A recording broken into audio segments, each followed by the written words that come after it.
What's good, YouTube, man? I'm back with another video, man. Thanks for clicking on the video, man. So, basically, I'm going to just get straight to it, bro.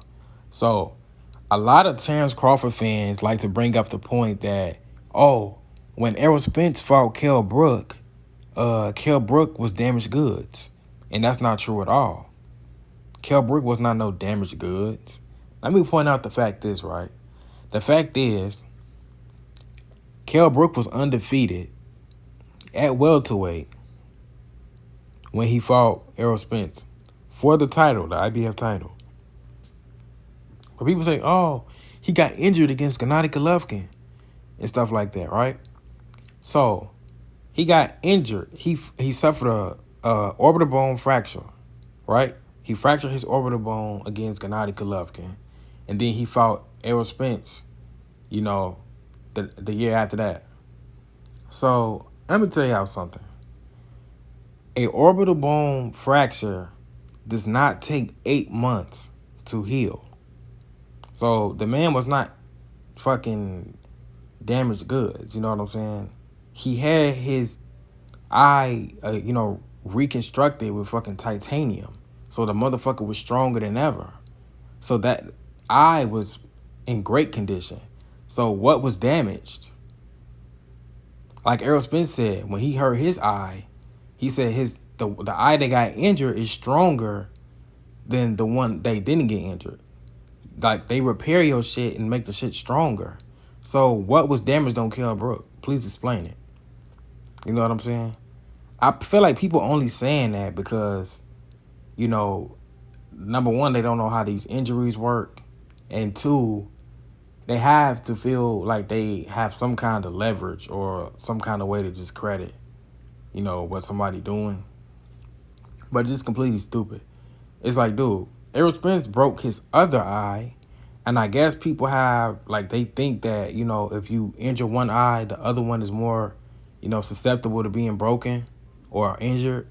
But that's not backed by any sound evidence that I know of. You know what I'm saying? Like, I don't know no studies or anything like that where that has been actually proven. You know what I'm saying? I'm not saying it hasn't been proven, but I've seen no evidence that suggests that. You know what I'm saying?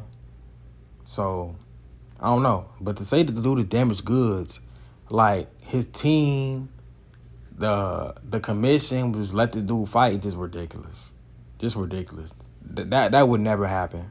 You know what I'm saying? That would never happen. So that already doesn't make any sense to me. You know what I'm saying? Say he was damaged. But here's the thing that doesn't make sense, right? You could say, oh, Kell Brook was damaged goods when he fought Errol Spence, right? But if Kell Brook was damaged goods when he fought Errol Spence, was Errol Spence damaged goods when he fought Ugas? And why wasn't Ugas able to beat him and tear his other retina in his eye? Please explain to me that. The fact of the matter is, Kell Brook was not damaged goods. Did he suffer an injury? Yeah, he did. Did it have any factor on the fight? No, it didn't. Because he got the motherfucker repaired. The same way Spence got his eye repaired. So, what's the excuses? Like, what's the reasoning? Like, I just don't get it. It just does not make sense, But I'm going to also say this, though. His eye injury didn't really play a factor in the fight with, Terrence Crawford either. My only problem with Terrence Crawford fighting Kell Brook problems I have with him fighting Kell Brook was the fact that Kell Brook wasn't even at that weight class for 3 whole years. His last fight at that weight class was a damn knockout loss with a broken eye bone.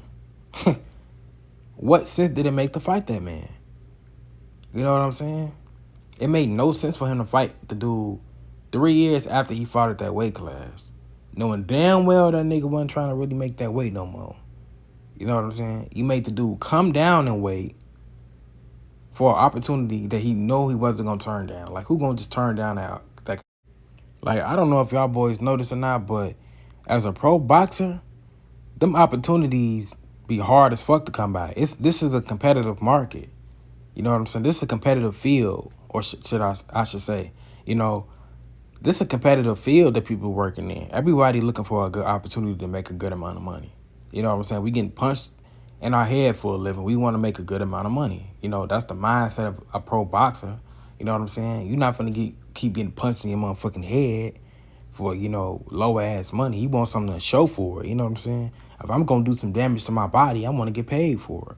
If I'm gonna do all that training and weight cutting and sacrifice for my family, I want to get paid for it. So people not turning down opportunities and shit to make a good amount of money. You know what I'm saying?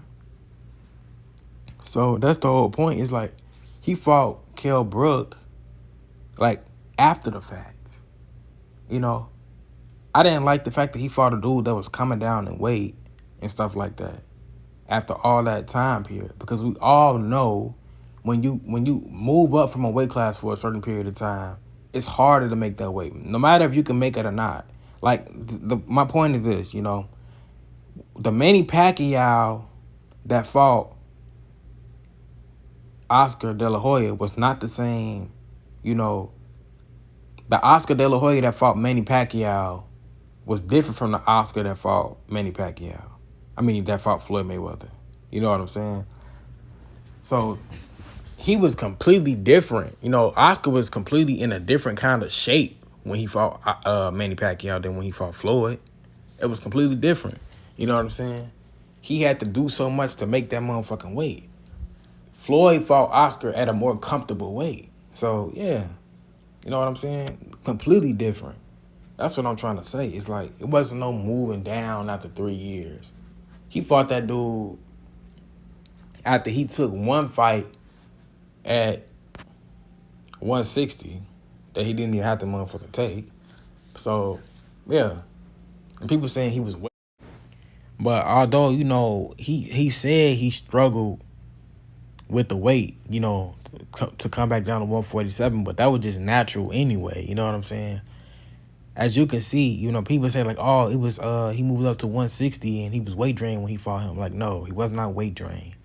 Dude, you can tell by a fighter performance if they was weight drained or not, or if they had a bad weight cut and stuff like that. He wasn't weight drained. Okay? Struggling to make weight and being weight drained is completely different. You know what I'm saying? Completely different process and stuff like that. And it's a completely different feeling. You know what I'm saying?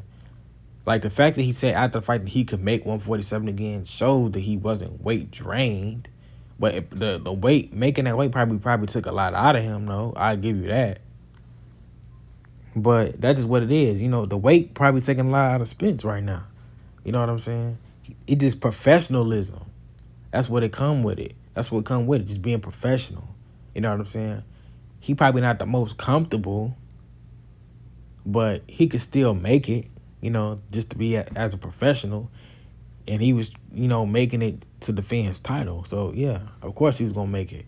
But, you know, Kell Brook, you know, people like to say, oh, he came down from 160. He's like, no. Don't work like that.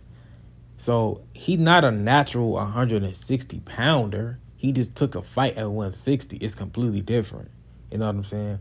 Did his body fell out well from 160? Yeah, it did. But I'm saying he wasn't a natural 160-pounder. Like, when he moved up after losing to Errol Spence, he moved up to 154, a lot more comfortable weight for him to make, you know, without straining his body too much. You know what I'm saying? So he was at 154, not 160.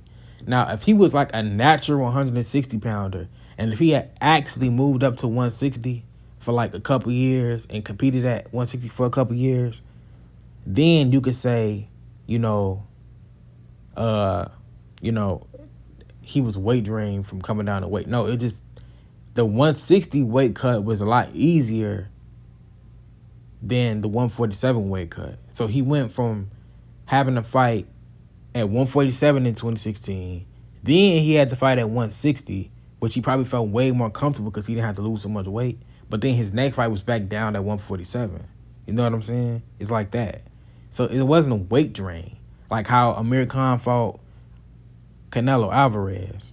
You know, he moved up and then came back down. You know, it's not, you wouldn't be weight drained from moving up and coming back down unless you move up for like a long period of time. So that's not even a good, you know, a strong thing, you know. So that's all I'm saying. That's what made me suspicious about it, you know, and not really want to get that shit like credit. Like, dude, this dude moved up. That's like Terrence Crawford coming back down to 140 to fight Josh Taylor. It's like, nah, you been at this weight too long. Like, your body already didn't adjust it. Now you going backwards. Like, nah, nigga, don't go backwards. You're going against the grain. You know what I'm saying? That's what I feel like Kell Brook did when he fought Terrence Crawford. He went against the grain. You know what I'm saying?